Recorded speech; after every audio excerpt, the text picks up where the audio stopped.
the regular sock machine, and you can do lots of things on it. But today we're working on it's a pico hem double layered ponytail hat. And so I've got most of it going here. So the first thing I want to do is tell you what the pattern is while I knit out some of these rows. So you cast on, you put your cast on bonnet on, you put your waist yarn on, and then some type of ravel cord. And I can't write a pattern or read them, so I'm just going to tell you what I do. And then, so we'll go from there. So when you guys, it's a 90 slot cylinder. I have a 72 at home. I've never even so much as put it in my machine. So, oh, I love my Bumblebee. I use it all the time. And so after you get your cast on bonnet on, your waist yarn on, and your ravel cord, then you're going to knit 80 rows. And when you, on your 81st row, you're going to do a picot hem, which means you start with your number 1 needle and move the stuff to the stitch to number 2, but leave the needle in, and you'll do that all the way around. And then you're going to knit 81 rows. And then so at that point, you'll be at row 161. And at that point, that's where we're at right now. So we're going to hang our hem. And then after we hang our hem, we're going to crank out maybe another 20 rows. And I do 80 for mine. You might find that you need to do more. So when you hang a hem on something that's got 180 rows, one of the tricks is when you pull this stuff up, make sure that you're that you don't drop it, but that you kind of tug on it. So you want to get close to where you're going, and you just want to keep pulling on your fabric to keep it down, because what you want to find is where you started. And so what I have to do is get this pulled up enough where the waist yarn is and find my first stitch. And so here's my tail. So once I find my tail, then it's easy. Sorry, of course, is your tension set as low as I can get it? As low as you can get it. As low as I can get it, because there's no ribber on here. So what we're counting on is the stretch in the longer needles, but we still want a nice warm double layered hat that isn't hard to make, that's good for long hair and a ponytail. You could do this same hat with the picot edge without the ponytail deal. You just do a few more rows and then you just cinch it up like you would any other hat. That's a double layered hat. So what we're looking for, I gotta find my first stitch. Let's see. There it is. Once you find your first stitch, and you just, yep. Yeah, let me pull on this and make sure I've got this right. Yep, that's my first one. Right there. Ooh, sneaky little booger. Yep. So, but if you want to do a ponytail hat, I'm going to show you how to do that, because the problem with most ponytail hats is you usually end up having to do like and what I should have done, this works.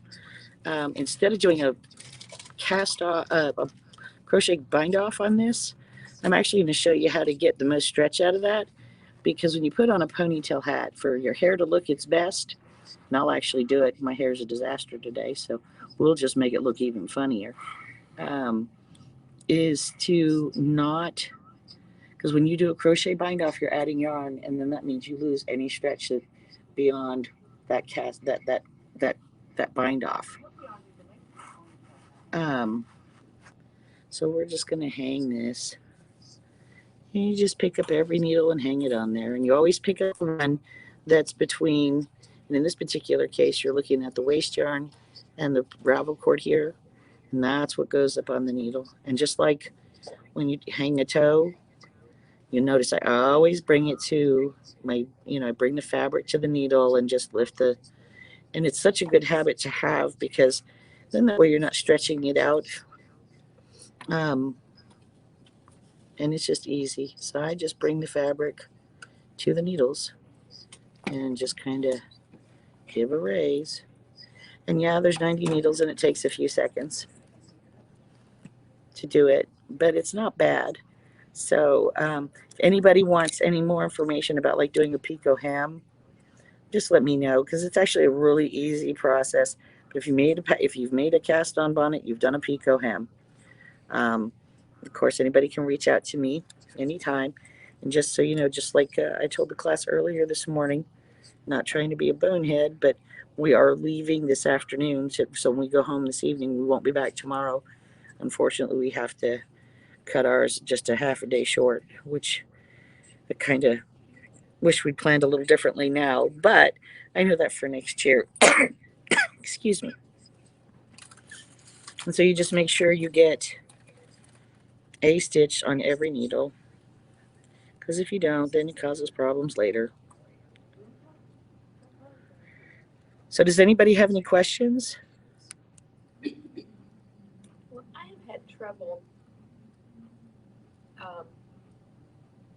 getting a hat that I felt was big enough on the 90 cylinder, even with the lowest tension. And that's where it's just like when you make a larger sock for a foot for a larger sock on like on a 60, you just add more rows, so you gain it that way. So you might do, if you think, okay, well, 80 is the normal or whatever somebody does, or 120, add a few more rows. And what you do is you'll find your sweet spot for you. And using a really dense twisted yarn on the Bumblebee for a hat will make a more dense hat. So what you want to look for is something that actually has a little bit lower twist, because I don't dislike my ribber. I can rib. I don't like the way the ribbing feels on my skin. And so I don't like it for my socks. I don't like it for my hats. I don't like it for anything. And so for me, it's a personal preference not to use the ribber. So now, like always, this is always the fun part. And of course, this is even more fun on the Bumblebee, because you have more ground to cover. So to hold this down, to get past that, and I always do this. And I push that yarn all the way down so it's down the needle, so the yarns are touching, and so it knits off easier. This is not my Bumblebee. This is one of the Erlbacher Bumblebees, and it's got a needle or two in here that are a little funny this morning. But no, but you know, it doesn't take much for them to get a little wonky. Thank you, I appreciate that. But hey, no, but you know, challenges happen to all of us, and you know, learning to work under pressure, you know, because we all do this. Oh yeah, we can make you that. We can make you that. And then you look up and it's 4 days before Christmas, and you still have, you know, 2 hats, 3 pairs of socks, and a scarf to make, and you're like, holy moly, what do I do? So this teaches you how to work under pressure. So it's good. And so I just go around and I continue to hang my hem. So by adding length, you basically can make things wider. Well, you have more, because what happens is you put the hat on and it only goes to here instead of down to here, because you've got that stretch. Well, utilize that stretch, just make more rows. I mean, it's just the same thing like you do it on a sock machine. If you're making socks for a man on a 60 slot cylinder, you just add more foot rows, right? Loosen your tension as much as you can, add more foot rows, life is good. And you know, and so it's like anything else, you swatch it. You know, when you hand knit, you swatch things, and then you find what size it is, and then you know, modify the pattern to accommodate the yarn you ended up with, right? Okay, well, this one does so many per whatevers, and that's what you do. Okay, so let's see. Oh, sneaky buggers. We got one here. And then this one right here. All right. So, like I do on the toe-up socks, I'll do the same thing on this one. So after I get this, first go around here and I get this all knitted. You notice I'm holding on to this.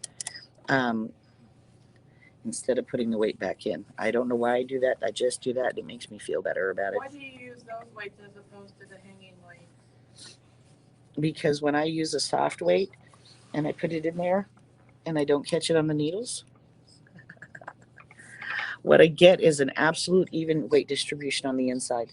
So there's no chance that that buckles, that it's off to the side, off to the left or right at the back or some angle. And so it creates a really even pressure on it. And I'll tell you what, you knitted on there with the buckle earlier, right? So here's what I want you to do. Come here. But I'm going to ask you to crank slowly. But I want you, and just try not to move the chair. There's all kinds of goodies there. And just turn that handle for me. How does that feel compared to earlier? It's nice and smooth compared to the way it was. There you go. That's the difference. That's why I like the soft weights. The inside, you can use your stem weights inside. Okay, that's good because I got so many rows I got to do because I was going to show you all something and now I can't do it. Well, I can. It's just it'll look funny, but it actually it won't matter. So here's the tail from early. You know our starting tail. Oh, you were going to put the tail in. I can still do it. It's just going to have a little bit of a deal here.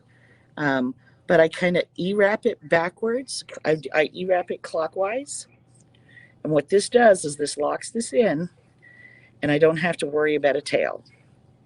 And actually this one, because of what we've just done here, will end up in the hung hem that we're going to do next, which I can't do. Okay. I just kind of gummed this up, but I can make it work. So I'm going to put my fingers here and just kind of hold a couple of those stitches down so they don't ride up the needles too far. And then they like to give a little bit of resistance. There we go. We got a stitch here that didn't knit. And so you get between them. Of course, I'm trying to do this left-handed with dirty glasses, you know. I guess I'm going to try and, okay, sorry, I got to go this way. So I'm going to hit the camera lady again. I'm notorious for doing that. I hit her once, at least for every demonstration. She must be, you know, she must like me because she doesn't yell at me. She's on camera. Oh, well, she can yell at me after. She's a professional. No, she's awesome. Actually, she's been really great. And I find that if I get that yarn above the latch like that, I always want to make sure I put it down just in case. And so after you've done, you hung your hem basically in row 161, you crank out another, yeah, so it's 162. We'll crank out 20 more rows to 182. And then we're going to hang 18. And it'll be really easy to pick up 2 from your hung hem because we're going to hang another hem. Yep. And again, remember, we snip that off, and that's closed up, and nobody can see it. So we're going to go to 182. Don't be a goober.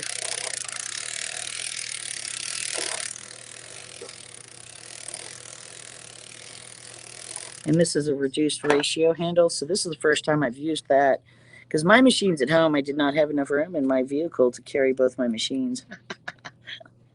Because I brought lots of goodies that you ladies have enjoyed. And thank you, by the way, for anybody that's picked up anything with us this weekend. We're very grateful. We've enjoyed getting the things together to, you know, I'm always about keeping things simple and keeping them basic because, you know, it's good. So we're going to go to 182. We're at 180. Try not to miss anything here. There's 181. Finish at 182. And we'll go to about here. And then we're going to hang the hem again. So you reach in here and you pull the weight back out.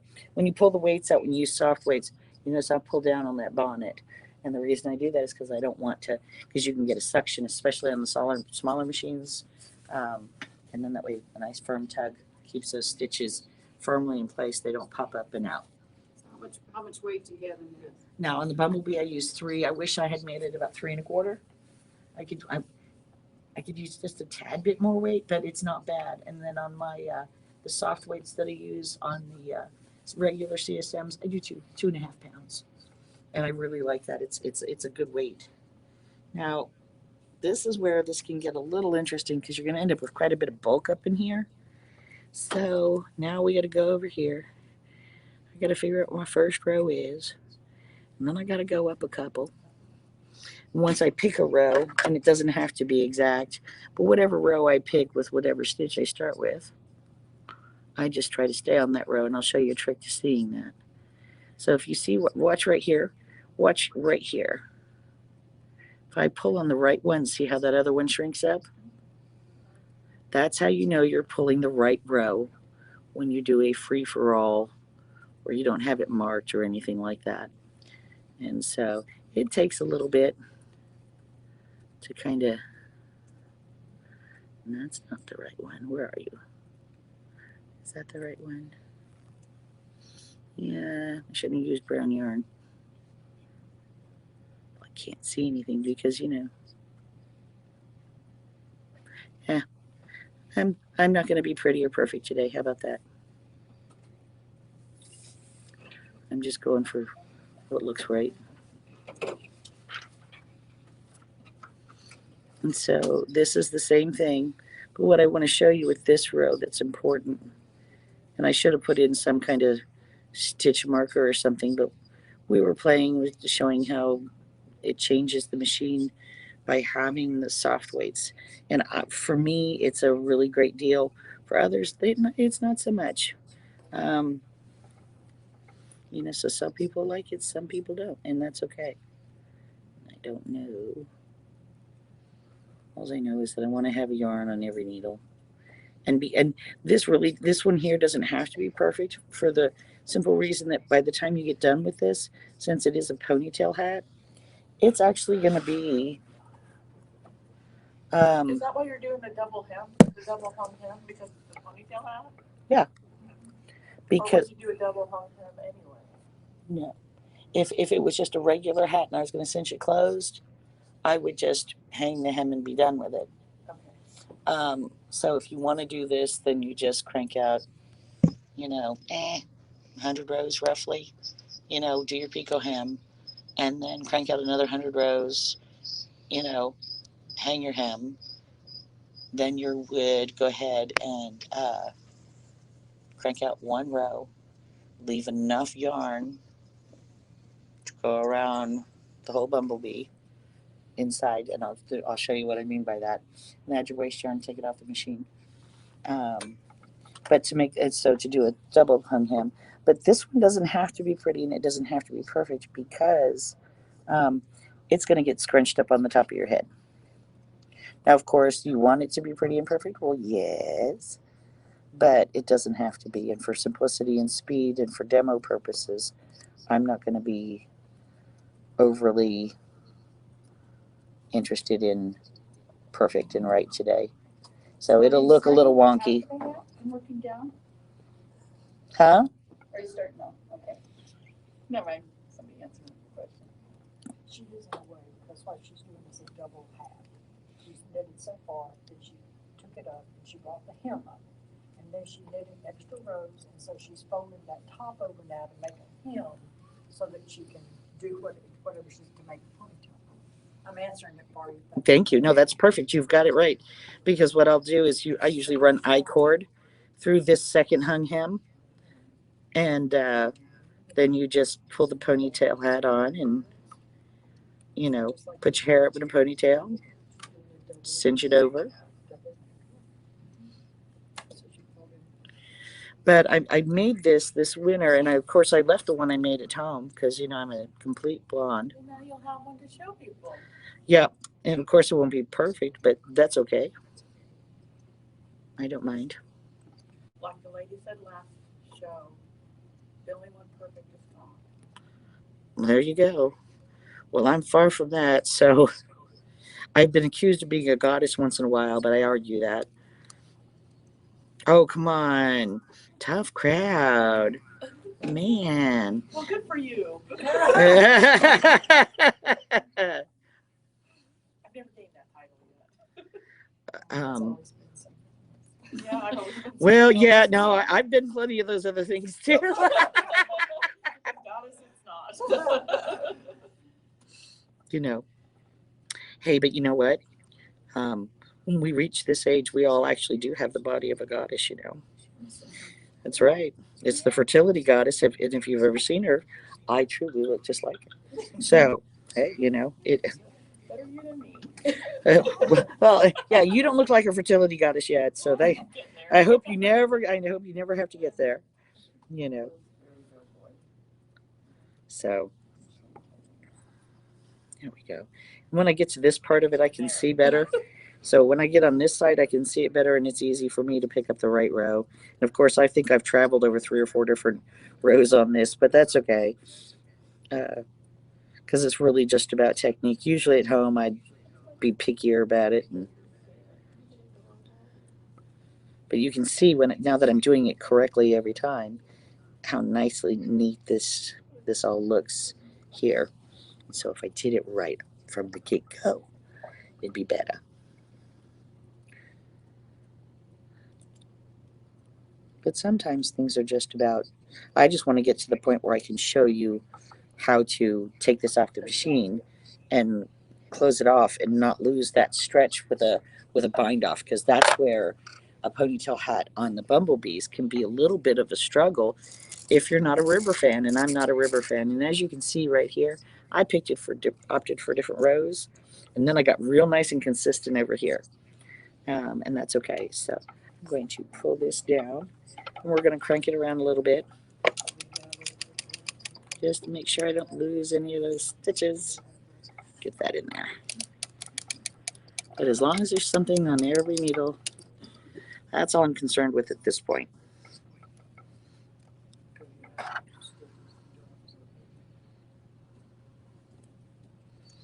And these you can kind of pull on a little bit more than the others. So I'm smacking her around again. Here, let me kill your phone.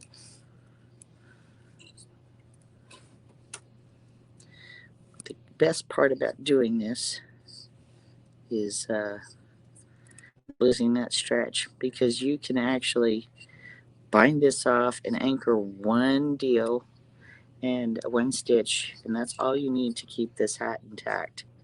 And it's super cute. While you're finishing hanging those, I'd like to ask a question. Absolutely. Maybe to anybody sitting here, because I am not a hand knitter. And you make a comment that using a not quite as tight a twist would help give a little more stretch. Mm-hmm. If you use a not as twisted as much, how does, when you wash the finished hat, does it keep its shape, or does it get really kind of wimpy?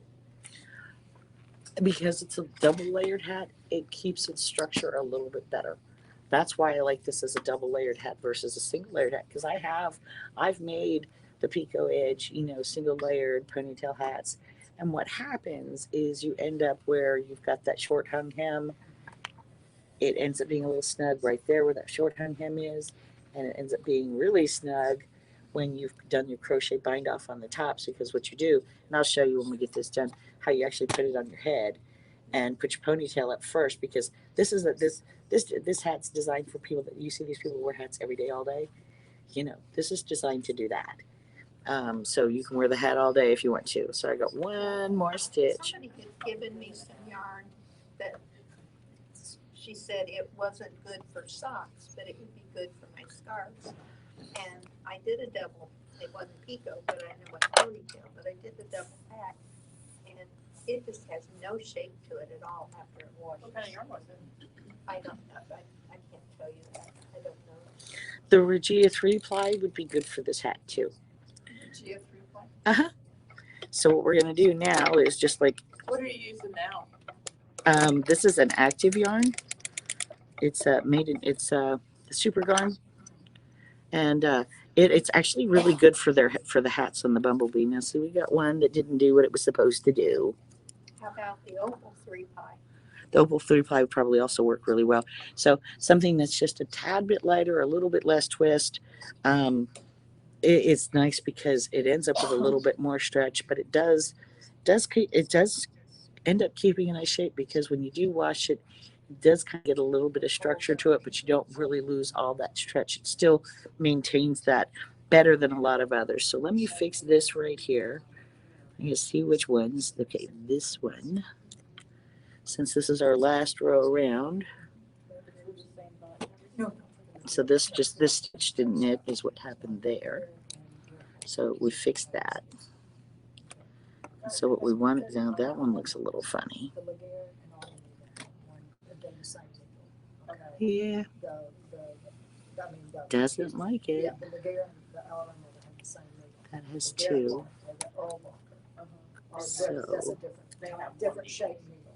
It is a little longer, and so it's a little different. And I know that because I picked up one day, I had things missing. I'm not sure what this is doing. And realized I was putting Laguerre needles into my Gerhardt, and it wasn't. Actually, mine won't work. My old one didn't like it at all. Well, now let me tell you guys a quick trick that I learned here not too long ago. If you take your 48 slot cylinder, if you have one, and you go and you call and you order from Pat Fly, the 12 gauge large hook needles, I have those. You can run worsted weight yarn through that. I can with my Laguerre. I've never tried it with the. You put the Laguerre needles in the Erlbacher Gerhardt 48 and it'll run. Well, I don't. The only new machine I have is the one you're working on. The only new. Yeah, and I could not get any of the heavier weight yarns to go through the other at all. Okay. I can my Laguerre. I'm not going to fight this just because we'll run out of time. Because I actually want to get to the good part. So, I need this. It's not the right one, but it'll do. I'm going to raise these needles. No, I don't. I'm being stupid. No, I don't. I don't. Sometimes I'm a big dummy. I'm thinking something different. Okay. Get those to knit nicely.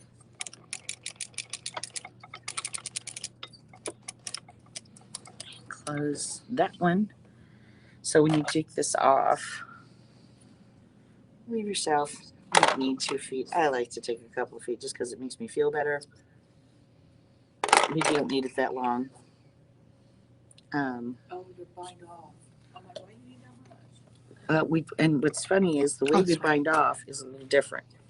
So we're gonna put some waist down on. Pull this off. This out of the way.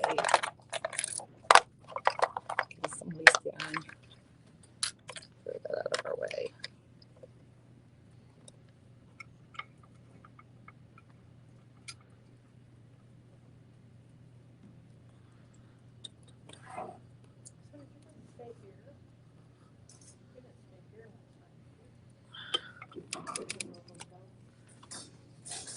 Yeah, I'll throw the weight back in.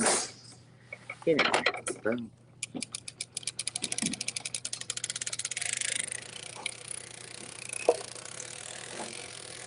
Okay.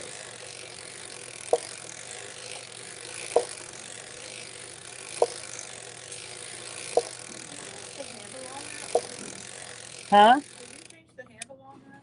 No. Yeah, it was the other. This that's was. the machine that I used earlier. Yeah, I don't know who changed and put the. I've actually never used the reduced ratio. You couldn't get one whole row. Yeah. Can you on that now? Well, no, this is still the reduced ratio.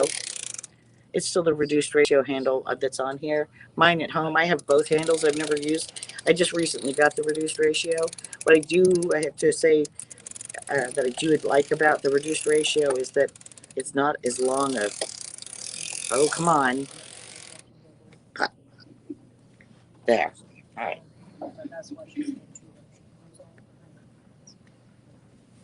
So, here's this. So we take this off. And go down here now.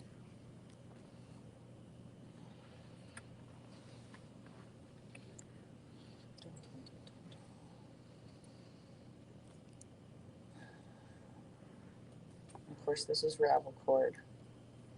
And I always know that with ravel cord for me, my longest one is my ending tail. So that's the one I want to pull on. Did you just use regular yarn for that? This is ravel cord. This is it's a slickery stuff. There goes my cast on bonnet. And so part of my waist yarn, the only part of the waist yarn that's left on here still is where I want to close off this hat. So I wanted to get all that other stuff out of my way. Because now what I have to do, and let me get a couple of things sorted here. I love these. They're double point needles. They're actually for a transfer needle for a flatbed knitter. So many of us have these. If you don't, you can just use a regular whatever.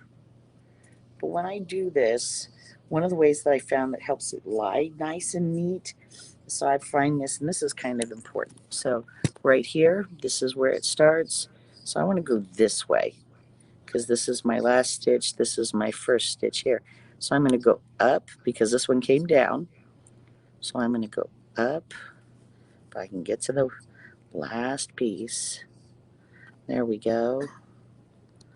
And then I just kind of weave back and forth, up, and, up and down, and pick up that last stitch that's, between the waist yarns. And a couple of these might have 2 stitches in them. Yeah, the internet Yep. is terrible. Yep, come on up. Well, look. Okay, so we just go, because this color just happens to blend a little bit better. So I'm going up and down. Now I'll show you why this is so nice here in just a second. Well, I guess we'll do it here. We can go ahead and do it now because we get through this one. Because what happens when you pull this through is you don't end up with any of those weird little, see how that still lays nice and flat? You want that. And so you'll notice as I do this and I stretch this out, we'll have some of this kind of stretchy, but it's going to be in a place that's not going to show. Okay. So does that help? Okay, so we're at the top. So we're going to go down. And of course, this is 90 stitches.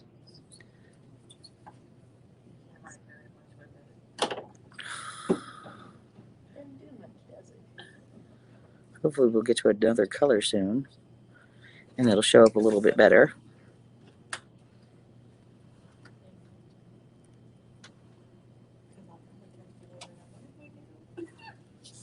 But again, anything that you guys see in classes with me, you can reach out to me on Facebook Messenger. We can video chat anytime you want. I'm usually much faster at this. I can't get the waist yarn out of my way. Now I've got the waist yarn in my way. It's rolled up underneath, so I can't pinch the final stitch as well as I want to. It used to being on camera on my YouTube channel and goofy stuff like that and TikTok. So. Do you do Snapchat? Do I do Snapchat? I don't like Snapchat. But I have Instagram, and so I do a lot of social media, but I do it for goofy stuff. So I'll make sure you pick them all up. No, you're not. You're never too old. Heck, Ricky just bought a Porsche. Ricky Erlbacher. She's the one that owns Erlbacher. Ricky's her mom. No, Ricky is Grayson's mom. Yeah, that's what I said. Yeah, I said Ricky's her mom. I thought Ricky was a boy. No, she's that cute little lady that runs around with the big frame glasses. No, I'm saying downstairs. She stands behind she's behind the usually mostly behind where the Erlbacher stuff is sitting herself. Like him? She was the one that said they weren't a lawn, that they're the lawnmower manufacturer. I wasn't here for that, I guess. Oh, that was a cute story. Because she's right. We make lawnmowers. We have the crankins, so the landscapers can come, kind of thing. So that's what I am. I'm a landscaper. She's a lawnmower manufacturer. I know people I didn't know Pee Wee, but Pee Wee's the one who sold my machine to me. He'd already passed by the time I bought my machine, but there's videos on YouTube and stuff, and he was just like, well, and it was a no brainer. But we don't know why. And how long has he been gone? 6 years. 6 years? 6 years, okay. Only reason he knows Ricky in a conversation I had with her said 6 years. Otherwise, I don't hear it. Doesn't seem like it's been that long. Well, I was in the places I was raised, taking care of my father for the last 3.5 years, so I lost everything. Okay, and pull some more through. We're actually getting close to being done. I know this is a little tedious, but this is what you'd do at home anyway. So I'm on the down. We go I up. gotta take my glasses on to see up close, and then I can't see the TV with my glasses. When you turn your music on, you don't hear it. And I'm a non-TV person. Oh, I'm a TV person. I have to watch my 90 Day Fiance and Married at First Sight. Now, see, some of those reality shows are kind of weird, but Married at First Sight, that one kind of freaks me out. Yeah. Do you watch it? No, I've watched a few episodes, but I don't watch a lot of regular TV. I'm kind of like a Netflix junkie and a Hulu junkie. I am too. I'm a movie addict. What? I have internet where I live, so Oh, I don't no, get to do all that. that's a bummer. I'm out in the country, but I love it. I'd rather be in the country with no internet than in the city with internet. I hear you. I live in the country, and I finally got fiber optics this year. Got fiber this year for internet stuff. So we're actually almost done. We probably got 7 or 8, about maybe 10 stitches left to go. And then I can show you the most important part. Because this last step is the most important step. That's the difference between a hat fitting and not fitting. It looks like a nail. It's like two. It looks like two needles glued together. And I like these double eye needles because they have a nice blunt tip. You don't split yarn with them, and they're made to work with pretty much sock weight yarn, lace weight yarn. They come off of generally a 4.5 millimeter machine. Let's see, that was top, bottom. And I'm going to go through one extra one. Okay, so now I've got this all set.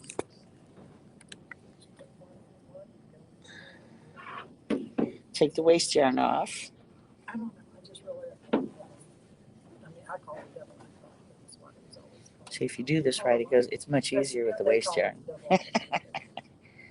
I didn't use ravel cord earlier, and somebody was kind enough to take off the waist yarn after I hacked it up. So with scissors, so it was quite the mess.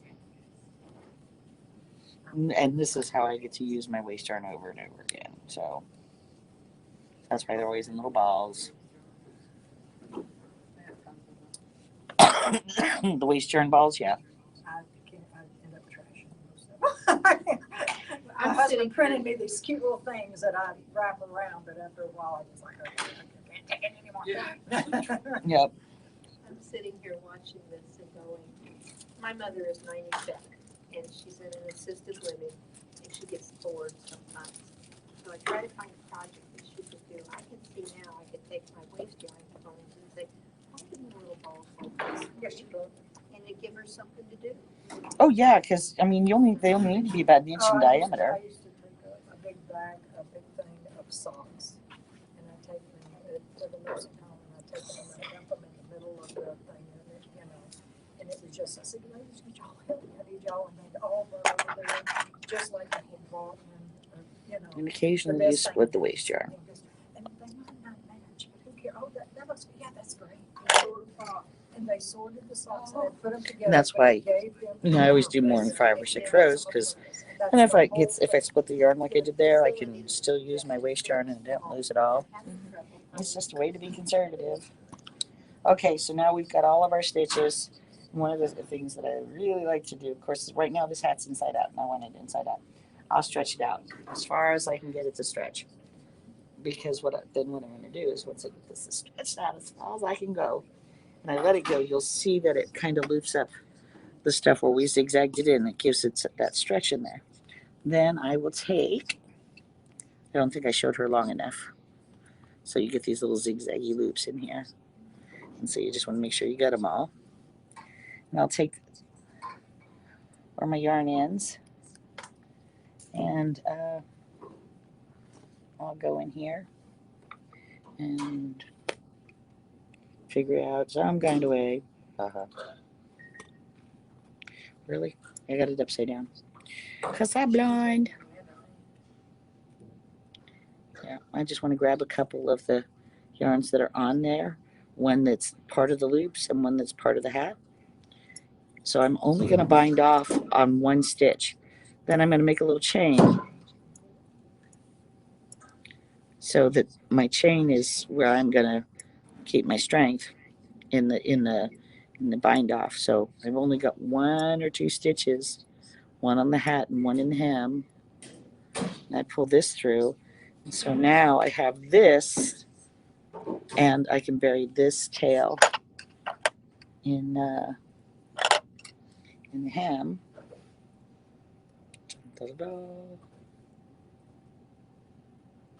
I find a good spot for it to come through that looks natural so it hides nicely.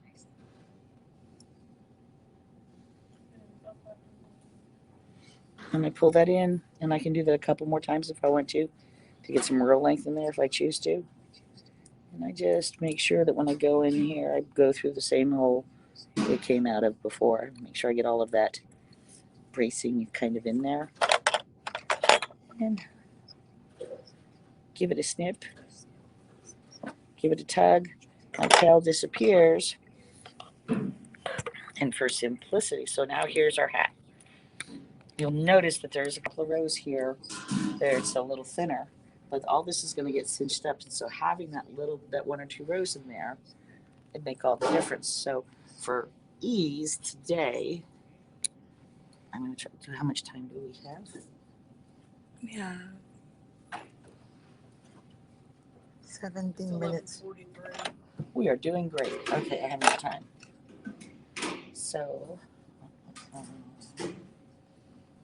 This looks like an awful lot of work. well, no, and usually I have a ravel cord, make a ravel cord to put through it. So no, it's not a lot of work for a ponytail hat. If you got long hair, Ravel cord or I cord? huh? Ravel cord or I cord? I cord. Okay. Yeah, usually I do I cord, but for simplicity, we're just gonna run this through. And so you just pick a spot and you run it between the layers of your hung hem that's super stretchy. Which, the top one? The little short, the last one we did, so I'm just going to run a little bit of yarn through there just to kind of show you guys how this works. I said you could also run elastic through it. You could run elastic through it if you wanted to, absolutely. If you had a set size that you knew you needed, but I like to do it this way because I like to cinch my ponytail or my bun up really good when I do this, and you just make sure you don't come through with your needle. So if you were gonna do it with an I-cord that you would make on your machine, would you use just four needles to make your I-cord? 4 or 5 needles. If you have an I-cord maker, One of those little cranky things? Like Yep. what I have over there. Yep. I was doing the other day. yep, like because you did that stuff for Daryl, right? Yeah, I made that one for Daryl because he had Yeah, his and he loves it. He's been just carrying about. I love this. Now, who's Daryl? Is he the guy that fixed that machine when it was broke? Because didn't I take him away from you? Oh, I took him away from somebody. All right, and since I'm just using yarn, I'm just going to tie a knot in these ends just so I can kind of keep them separate for a minute so I don't mess it up. So I can show you how to wear that. If I can get it. Usually, like I said, I do I-cord. I just want to show you. Like I said, if you just wanted to do a regular old Pico edge hat, you can. And that's all this is. And if for some reason, say you make a Pico edge hat and then you've made it too long, that's okay. You can fold it up. Because it'll have enough stretch in it, you'll be able to do that. So there's that. So now here comes the awful truth. Okay, so I'm gonna put that this way. Is no, my hair is a disaster. So I have to take my hair down first. So I want to get. I'm gonna take my glasses off. So here is that. Right. Of course, it's not my machine, and I don't have it set on the lowest setting, so it's not exactly right, but it's pretty close. But then, oh, I forgot to do my hair. Hi. Well, like I said, this is if you want to. You gotta get a high ponytail, girl.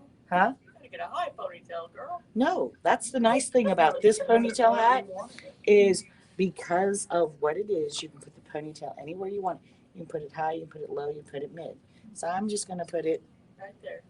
right there. And this is the best part about this. Let's see if I don't, okay. See if I don't lose my earrings or my head.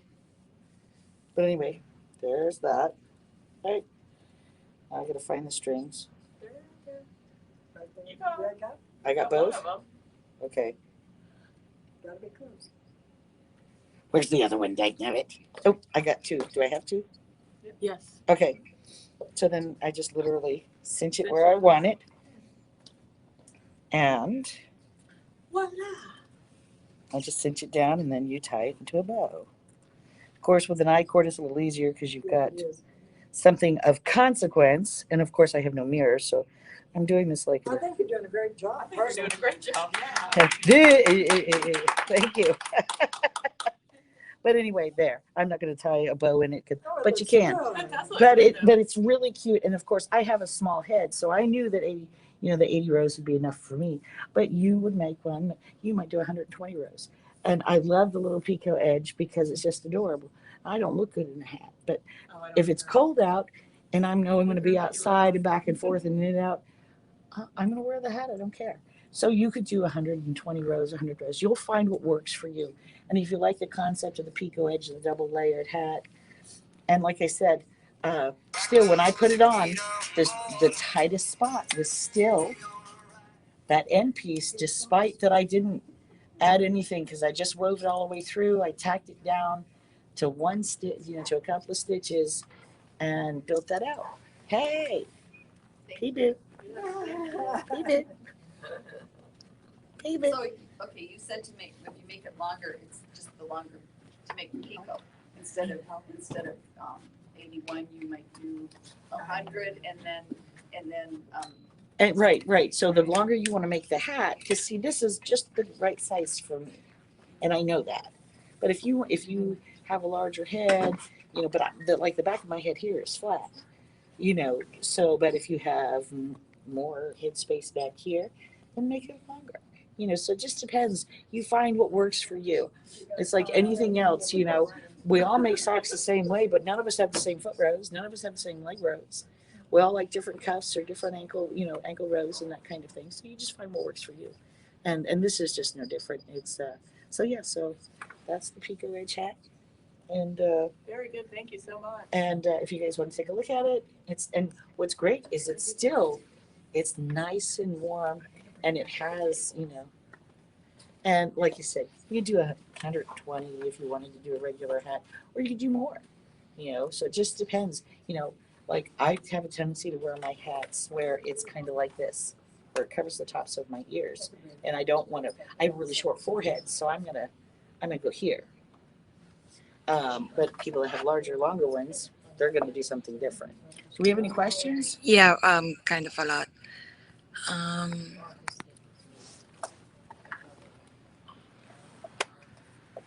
Okay. What do you use for ravel cord and where do you get it? I use ravel cord and I actually have it for sale, and it's 35 yards for $10 plus shipping. So if you need any, holler at me. say your page. It's the Crazy Old Sock Lady on Facebook. I don't actually have a website or anything like that, so or you can reach out to me, Cindy Schrimpf, on Facebook Messenger. Either one works just fine. And You want to share your TikTok, Instagram? TikTok is kind of more of a personal thing. Crazy Old Sock Lady on Instagram. Yeah, so, and again, most of it's just personal and goofy stuff. So, but yeah. Anything else? Okay, when you. Why do you have a scorpion Have you tried this for a baby hat and a regular CSM? Any suggestions about what? Yeah, baby hats can be done easily on a regular CSM, especially preemies and newborns. A lot of hospitals have those, and they use Pima cotton, which is kind of nice because it's really soft, and it actually does run pretty nicely through the machines. And I don't know. Okay, and if you do this, what size cylinder would you recommend? Well, it just depends on how old the baby is. And when you say baby, if you're talking about a baby that's a year old, then you would just want to consider doing it on a Bumblebee and just reducing your stitch size. Because believe it or not, kids' heads, they get big fast. They get big fast. And so believe it or not, you actually probably want something like that more on a regular one. And so if you're talking about a 3, 4, 5-year-old, because I was like, oh, my friend was like, oh, make me a hat for my kids. I go, okay. So I got on the 72 and I made a hat because she told me he was 3. And I was like, okay. She's like, it didn't fit. I'm like, okay. So I made one on the Bumblebee and I made a little snug. She goes, yeah, that fit. Okay. Human heads, that's the biggest thing. You think about a baby comes out, their head's this big, their shoulders are this wide. It's kind of the same thing. That's all. And we're done. Yes, thank you. Thank you. Oh.